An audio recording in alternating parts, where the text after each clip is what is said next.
朋友们，大家好，我是老猫。马上就要过年了啊，不知道有多少同志已经顺利的到家了。那同时呢，又有多少同志还要辛辛苦苦的坚守到最后一天啊？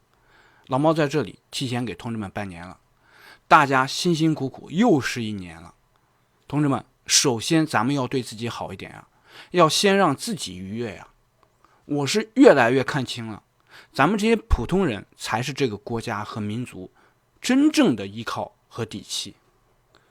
本期视频呢，有请老猫的一位丹麦左翼朋友，他站在丹麦人的角度给大家讲一讲，他是如何看待特朗普近期对格陵兰岛表达出强烈的领土诉求这件事情的。这位丹麦朋友呢，他不仅是左翼，而且还是个毛派，很崇拜毛主席啊。他讲的时间呢比较长，15分钟，用的是 AI 翻译，不是特别的准确，但是大概意思是没有问题的。老猫呢也是希望大家多一个视角，更多更全面的去看待这个世界。咱们也听听人家丹麦同志是怎么说的。Hello everyone, I'm here to share my 2 cents on the recent development of the tension between Denmark, US and Greenland. Um, my name is Magnus, I'm from Denmark. I'm a student of comparative literature and Chinese studies, so I'm not educated in geopolitics or anything, but it's a big interest of mine, so Lau Mao has asked me to come and share a bit of a Danish view on things, and I thought maybe it'd be interesting to start with an article here from Politiken, a Danish newspaper founded by some kind of early left-wing culture elite folks back in the 1880s.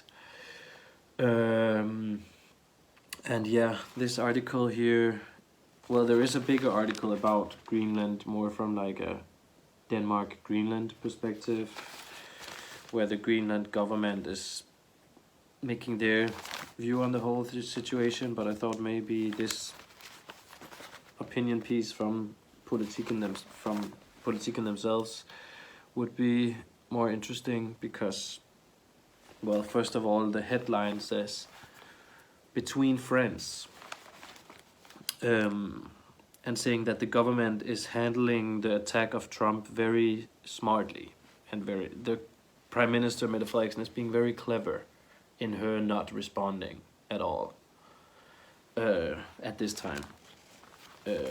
Well, she had made, but in the beginning she didn't make any comments. So silence, which, I mean, I guess that is also something that the Chinese people can align with, that sometimes don't speak unless you know what you talk about. So in that sense, I guess it can be perceived as clever, but I think from a Danish perspective, it's not so much smartness as it is simply just a symptom of just fear, anxiety, and shock from the Danish government on how to tackle this blunt attack on Danish sovereignty by the US, and how are we gonna twist the propaganda to make it sound like they're still our most trusted ally and we're basically walking hand in hand in this world of democracies against autocracies, and how do we turn this whole new Trump thing into how do we make it fit into the general perception of the propagandized Danish person who sees the United States of America as this beacon of democracy, house upon a hill. And it seems to me that the way they're doing it is that, first of all, they want to make sure that they put this mellemvenner between friends, like nothing is. We are just trying to handle now a little friendly issue, and it seems like Denmark is just gonna kind of back away and say we're gonna have to. This is an issue, and we need to now bring Greenland into the discussion, and I mean, as many, I think it was BBC who posted that the United States already has de facto control over Greenland. Like they've had a military base there since during World War II. I can't remember exactly, but it was finally fully established in 45 at least, and they've been like, if they wanted to, they could take over Greenland within a day. So it's not like really anything out of the blue. It's not actually that shocking. The only people who are shocked are actually just the ones who have no idea about the United States empire and how they act and how they do. And actually, of course, the famous quote by Henry Kissinger, being a friend is lethal, but being being an enemy of the United States is dangerous, but being a friend is lethal. Roughly, I'm paraphrasing, but in the late 60s sometime he said this, and I think Denmark is learning that lesson now, 50 years later, roughly, a bit more. Yeah, the United States have no friends, they have no allies, it's capitalism. So I think Denmark needs to wake up. I think Denmark needs to realize what we're up against. But again, this comes even down to bigger issues about the Danish elite, the Danish politicians, the Danish feudal system, and all the families that run Denmark, how closely they're linked with, well, first of all, a bigger European, still lasting feudal empire, and all these things that exist on a sphere of power structure that we're not even allowed to talk about. If you talk about that in Denmark, they will lock you up. They will throw you in prison or just silence you on drugs. They will, yeah, it's not even censorship. It's something much worse. They will just make you disappear. And in many ways, this is what the US project has always, well, I think always is maybe, they maybe tried in the beginning to escape a lot of these structures in their new republic as a project, but yeah, I mean, if we go back to Hamilton or stuff like this, but they tried to make some new ways of running a European style government, but failed. And now we see that this combination of the old feudal systems and the bourgeois capitalist democracies is the standard. And this issue with Greenland just really shows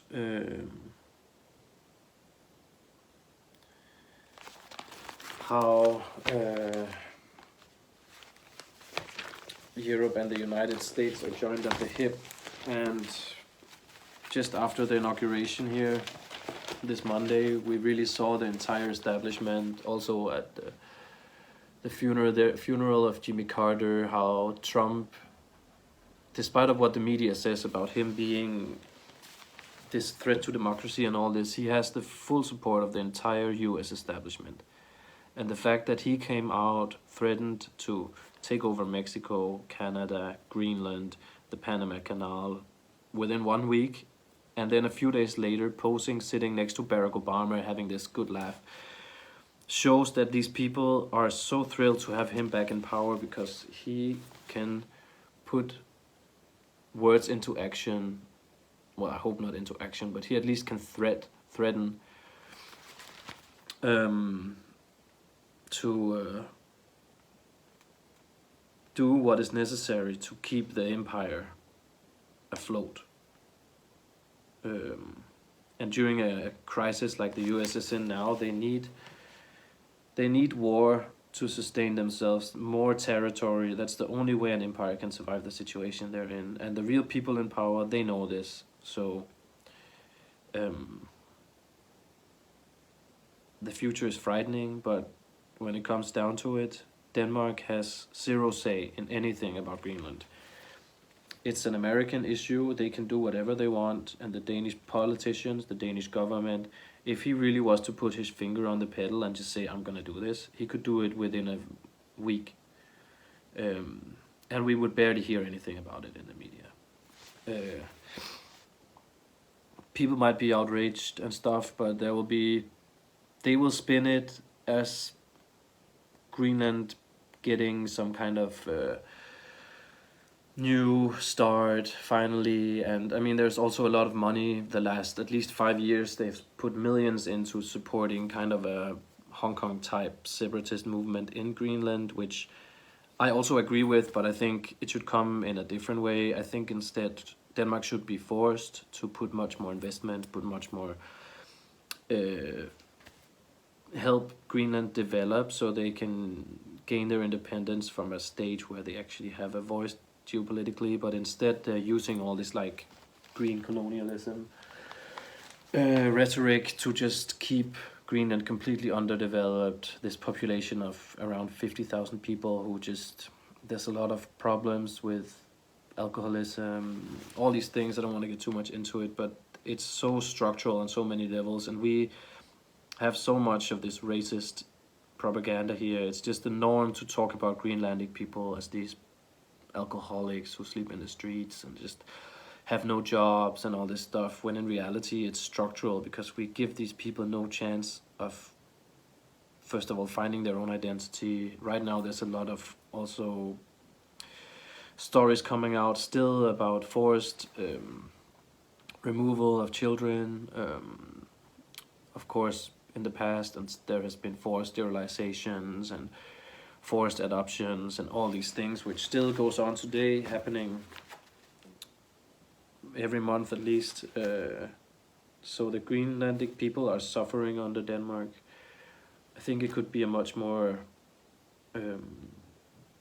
positive project. I think if Denmark, if we had a socialist government, the priorities would be to actually make constitutional changes that would give Greenlandic people certain privileges to help try and boost their population growth, try and help them make money on extracting resources in ways that doesn't necessarily have to cause too much harm, but still I think they need the money to really develop. I think Greenland could become an amazing global power, independent, if they were to really be allowed to reconnect with their own history and culture in a modern, developed sense.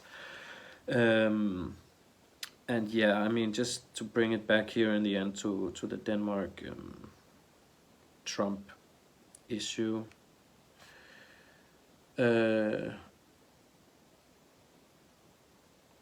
Yeah, here, just a quote here. She says Mette Frederiksen is saying that it's really, really positive that Trump is showing interest in Greenland, and that this will open up like a good debate, good dialogue, and we will sort it out because we are the best friends ever, and Denmark and the United States have been going into these terrorist wars for decades, and we just love massacring people. It's the best thing in the world, and if we can keep on just supporting war after war after war, then our people will become more impoverished, but the politicians will become richer, and everything will just be jolly good. And maybe, who knows, within a decade we can have full-on feudalism again. Yay!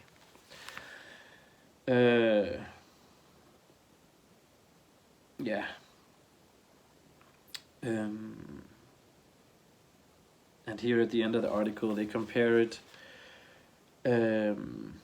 with Chamberlain and Churchill, like this era around World War One. And here in the end it says like, as long as Russian are the evil and USA are the good, then everything will be fine. And Mette Frederiksen, she just, she's convinced that this evil Russian empire from the East, no matter what America does, as long as Russia is there, the USA will always be the beacon of good and hope.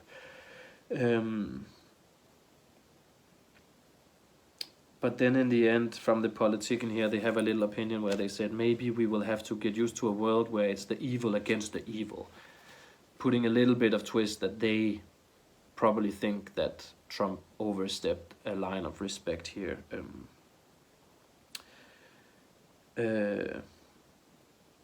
Yeah, and that we should bring it back to our primary allies, the other countries in Europe. But to be honest, Europe is so divided. Every country in its own thing is also just this puppet country of the United States.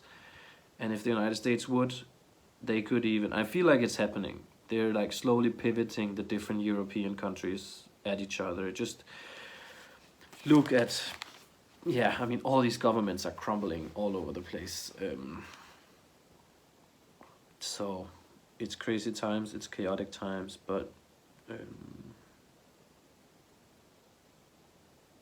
yeah, I mean, there's with Trump, we simply don't know. I guess we'll just have to wait and see. But as BBC said already, the United States already de facto controls Greenland, so if they want it, they can just take it. Denmark couldn't do anything. Maybe the Danish F-16 or F-35s would come from Ukraine to attack Denmark if we were to try and do anything against US attack on Greenland. And then Ukraine would defend the United States from Denmark, and then the United States and Denmark would be at war, which would be a NATO Article 5, and then suddenly NATO would be a war against NATO. But then maybe, yeah man, who knows. That was my 2 cents, bye.